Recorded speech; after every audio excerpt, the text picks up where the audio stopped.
Depuis, disons, 1 ou 2 ans, vous êtes sorti de votre isolement vis-à-vis de la France et vis-à-vis du monde extérieur. Est-ce que vous regrettez de vous être isolé pendant 25 ans? Est-ce que c'était pas un peu trop long? À vrai dire, je n'ai jamais été isolé. Je dis la vérité n'est jamais isolée. Jamais. Et vous dites la vérité? Je ne dirai que la vérité. Je ne dis pas que tout ce que j'ai dit soit la vérité, mais je dirai la vérité de mon peuple. La France et la Guinée n'ont pas toujours été très faciles, en partie à cause de problèmes humains. Ce que nous appelons en Occident, nous, les droits de l'homme. Que la Guinée, il faut bien le dire, n'a pas toujours respecté... Voilà, la France a toujours respecté les droits de l'homme. Non, on parle de la Guinée, Monsieur le Président. Bon. Qu'en est-il aujourd'hui? Nous avons toujours respecté les droits du peuple et les droits de l'homme. Et je crois que la démocratie, le système démocratique guinéen est en avance sur la plupart des systèmes démocratiques en Europe. Je vous parle en connaissance de cause. Monsieur le Président, c'est vrai qu'il y a eu ici, en Guinée, dans votre pays, une certaine libéralisation depuis 2 ans, mais les rapports d'Amnesty International que vous connaissez continuent d'affirmer qu'il y a plusieurs milliers de prisonniers politiques dans les prisons. Oui, les prisons qui sont dans l'esprit de ces hommes-là. Il y a des témoignages, Monsieur le Président. Témoignages de qui? Des gens torturés, des syndicalistes, des ouvriers. Syndicalistes, lequel? Vous contestez en bloc? Ouvriers qui?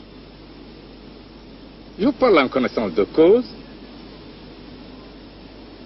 Si vous pouviez désigner un leader sincère qui vienne ici tenir un meeting de la sorte, c'est le peuple qui répondrait à ce monsieur-là.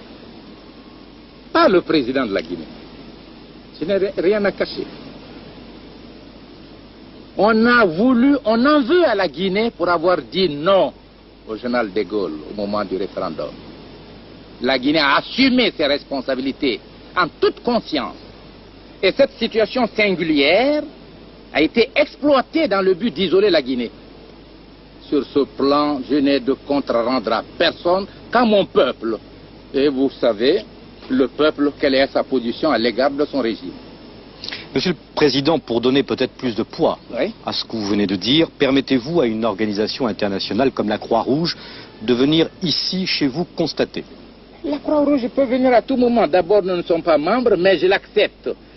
Pour faire le démenti aux menteurs qui en France écrivent ou parlent, pas seulement la Croix-Rouge, tout homme qui n'aime même pas la Guinée, mais pourvu qu'il puisse vous dire la vérité, est autorisé à venir en Guinée, circuler dans tout le pays. S'il veut visiter les prisons, qu'il les visite. La Croix-Rouge internationale. N'importe quelle organisation, de votre préférence.